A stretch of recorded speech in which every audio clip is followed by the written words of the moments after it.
All right, welcome back, everybody, to the Real Quick with Mike Swick podcast. Today, we're going to do something a little bit different.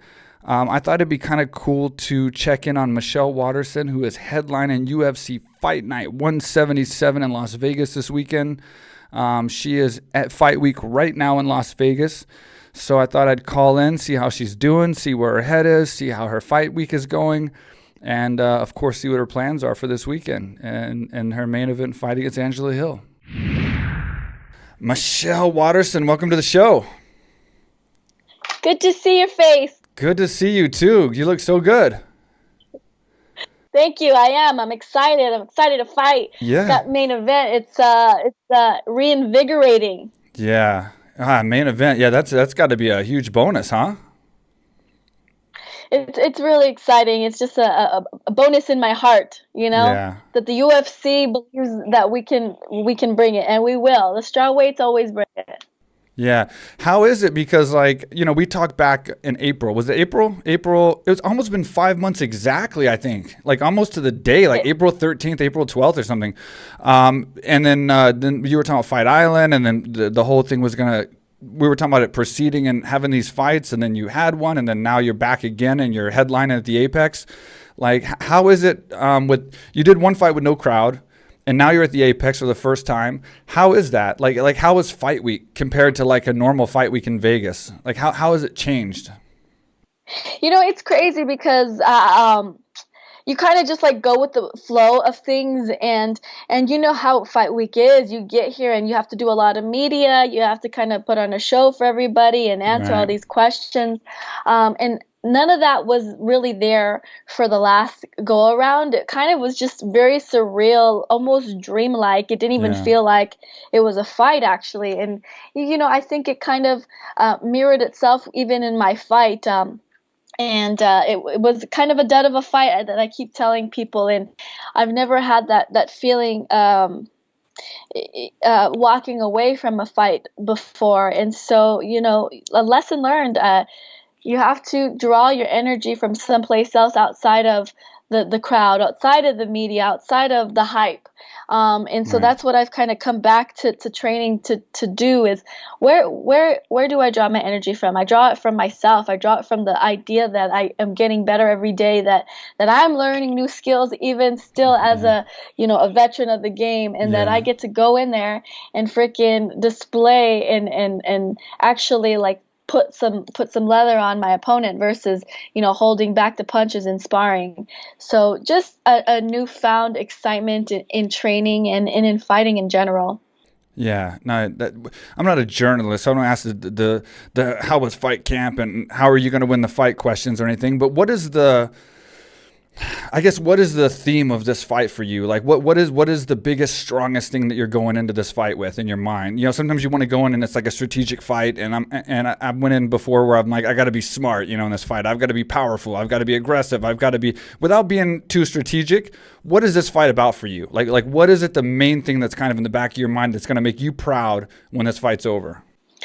The main focus for this fight was to unleash who I am in my complexity, in my entirety. There's a side of me that is vicious, and there's a side of me that is a fighter that enjoys the blood and enjoys the hurt, and sometimes I'm afraid to unleash it, and that's what we're gonna do this weekend, is unleash it, like see it, like bite down on my mouthpiece and feel my fist hitting her face. Yeah, you scared me right now. When you bit down like that, like I saw the beast. You're so nicely dressed and you look so good, and then you just bit down for like in a split second. It was like a Mike Tyson interview. It was like, wow. I see it. And I'm sold. I'm sold, Michelle. I got you. I get where you're going. And what it is, Mike. Every fight's different, and you can't compare one fight to the other. Right. But all I know is that there is me as a martial artist, and there is me as a fighter. Right. And absolutely. I have to let the fighter out. And this fight's about being a fighter. Yeah. Yep. It's good. That's awesome. And another fun fact about your fight. This is Fight Night 177. Do you know anybody that was on Fight Night number 1? This Are you laughing because this is how old I am. I This is how old I am, Michelle. I was on fight night number 1, the first fight night against Gideon Ray. It was August 6th, 2005, and a long time ago. And now it's 177. How crazy is that? And that's just fight nights. That's not counting ESPN cards and Fox cards and pay-per-views and everything else. Like, God, I feel old. Please tell me I don't look as old as I feel. Oh, dude, you look great. Thank you. It's funny. I'm fishing a for lot that. of fighters, I was fishing hard. when the fighters retire, they're so sick of like dieting, cutting weight, all this stuff. They just like let themselves go. I see that a lot. But no, you look amazing. Thank you. No, not got weird because I'm not really fishing, but I'm just trying to say how old I was. But yeah, it's crazy that it is that it is 176 fight nights later that you're fighting on this. The Manscaped video was awesome. I want to say that was. Yeah. Anyone that hasn't seen that, go to Michelle's Instagram. That is absolutely, and Josh is amazing for doing that. What an incredible man you have, for sure. That's just go there. I'm not even gonna say anything else about it. Just go there. And then also, I noticed you have sneakers coming out. So you have your own line of sneakers, but there's a problem, Michelle. There's only 250 of them available. I went to the website or whatever, and like, so how do you get them? Like, is there? I need to do more research because I just found out about them. But there's only like a limited edition. It's a pre-order, and so it is. That's what it is. We wanted to put out a limited edition, and make it special for the people that do come out to buy it. And there's a lot of things connected to it. We're also giving away custom hat and custom signed gloves, and so it's just something that I wanted, the hardcore fans out there of mine to have the opportunity to have, and call it a limited edition. Say that it's a one of a kind. Yeah.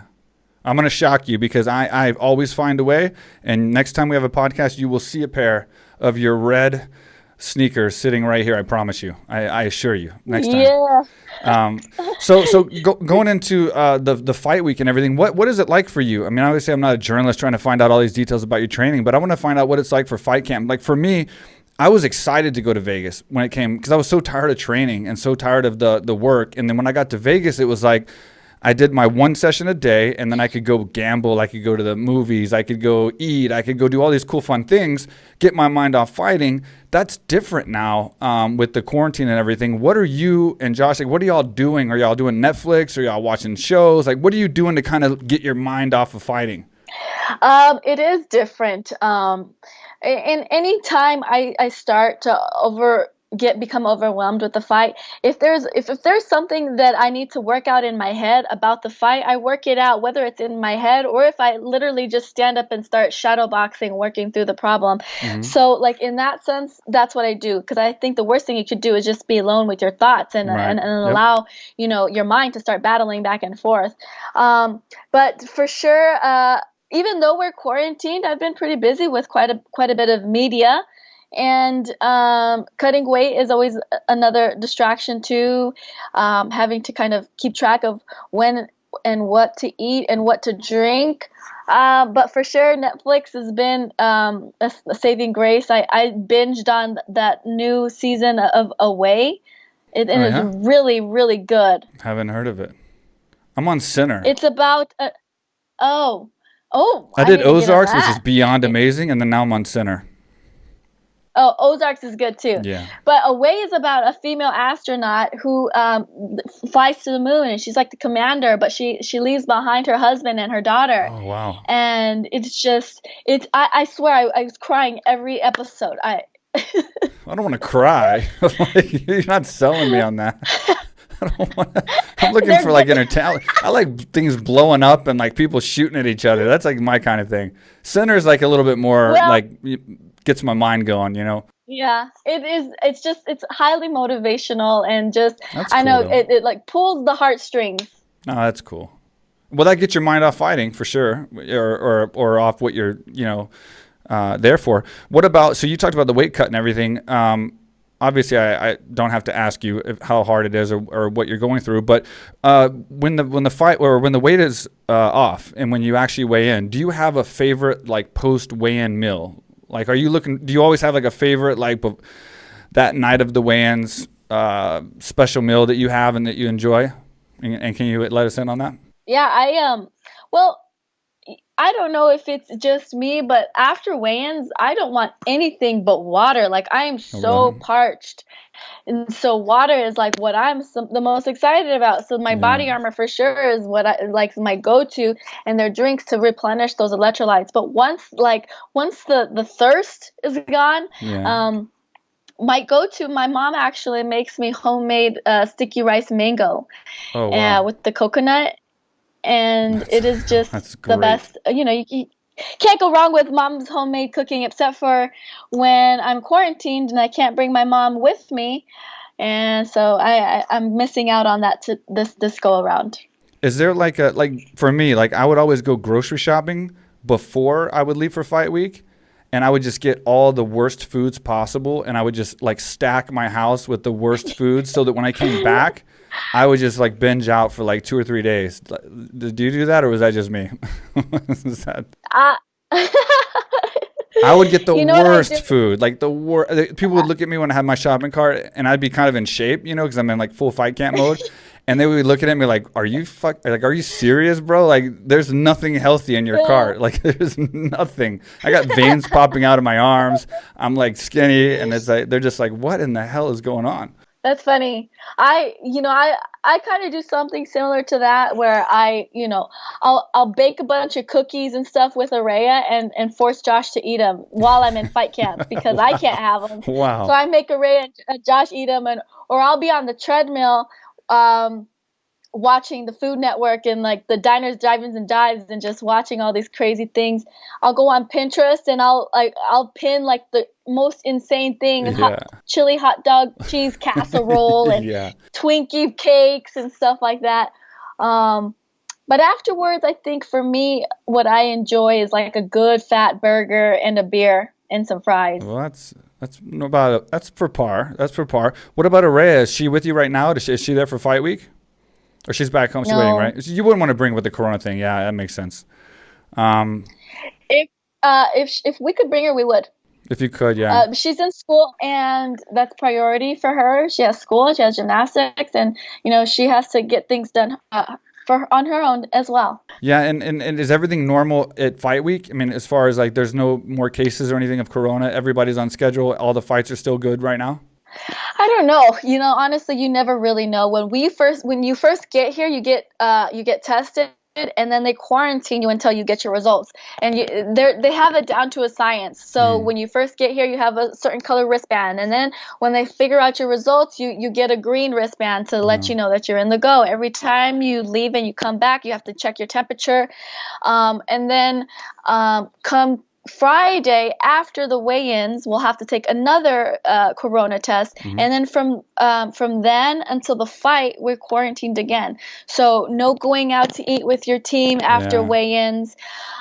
Even after the fight, no going out to the strip. If you leave the hotel, you are not allowed back in Really? Even after the fight's over? after the fight, even after the Oh, fight's over, wow. because they have so many other events going on here. Right. They knock them out in a series, right? So Yep. it's just not just this weekend. It's like 5 weeks of different fights. Plus, Right. they have the Contender series here, so they want to keep the area as Clean. Yeah. confined as possible and as safe as possible. Like I said, they have it down to a science, and everybody's complying, so it's good. Well, cool. Well, I know you're super busy and you're doing a ton of media, and I thank you so much for taking time out for letting me sneak in and say hi to you and get a little update from your fight camp. I'd want to just call you and say good luck and talk to you anyway, but it's great that you let me do this for the podcast and let everybody else see it and talk about what you're doing and everything. So I wish you the best of luck. We're rooting for you here in Thailand. We can't wait to see you get out there and do your thing. We always do. And it was great having you back on the show. And thank you so much for taking the time out. It's good to see you, and it's great to hear your voice. All right. Take care. And I'll stay in touch with you, and we'll do it after. Okay, we'll see you soon. Bye-bye. All right. Michelle Waterson. Big shout out to her. I know she's got a lot of media obligations this week, headlining UFC Fight Night 177. 176 fight nights since I fought for the very first time. That's crazy to me. That's so crazy. Like, I was fighting in fight night and it was like one. It was just like they didn't know what to call it. They were just like, hey, we'll just call this fight night one. And then I was like, all right, and then I just walked out, and then a fight ensued, of which I won. But anyway, yeah, so 176 fight nights later, Michelle Waterson is headlining UFC Fight Night 177. It's incredible. She's an amazing person, always taking the time out for the fans, for her sponsors, Manscaped. They don't even sponsor me. I'm just giving them a shout out because that video was so amazing that she did on her Instagram. You got to check that out. And always giving us time. She's been on the show like 3 times. She was in studio here in Thailand signing the wall. You can't see it, but she signed the wall. And she trained at AKA Thailand here. And she's been on the show 2 times since then. So she's always down to be on the show and support the podcast. And it was cool. Like I said, it would have been fun just to call her and wish her well. But for her to allow us to come in and do the show and kind of give everybody a peek inside of her fight week and see how things are going and see how things are different than normal and how it's going for her, and especially her mindset going into this fight. That's the real one. That's the big one. I think she's motivated. She's hungry. I think putting her on this main event platform is a step in the right direction for her. She likes this, and I think she's going to bring the beast, and I'm excited to see it. And I'm sure most of you are as well. Hopefully you were excited to see the podcast. Hopefully you enjoyed it. If you did and you're on YouTube, leave a comment. Let us know what you think. You can subscribe. We always love that. And we even have an icon at the end, but you can just click that little bell. Not sure what it does. I think it gives you like a notification or something. Just click it anyway. As of the taping of this right now, we just posted the Henry Cejudo podcast, and it's doing really well. So check that out as well. If you haven't already, it's been posted for 4 hours already. And then this will be posted tomorrow, our time. So it'll be posted Friday morning in Vegas time. Yeah. So Friday morning, Vegas time. And yeah, if you're listening on the audio platforms, SoundCloud, Stitcher, Spotify, iTunes, leave us a review. You can subscribe to those. I think most of those you can subscribe and follow or whatever. Please do so.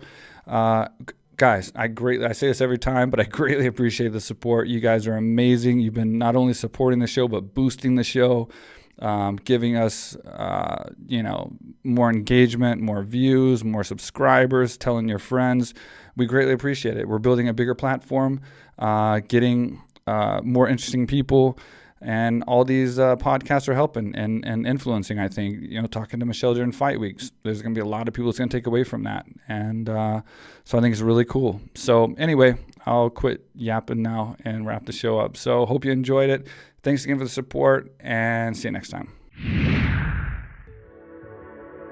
What's up, everybody? I am here in Thailand. This is the first time I've ever been here. Been dying to come here for years. Mike Swick, he's one of the big reasons he's been trying to pull me down here. What he built down here, AKA Thailand, is incredible. There's people here from all over the world.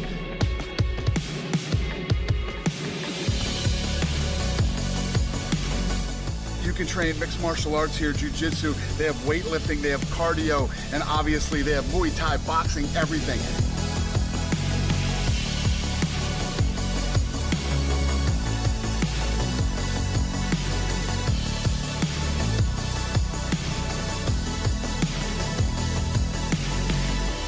I'm telling you guys, I know everybody wants to go to Thailand because Thailand's so cool, but you can't come to Thailand without coming to AKA Thailand. Come on.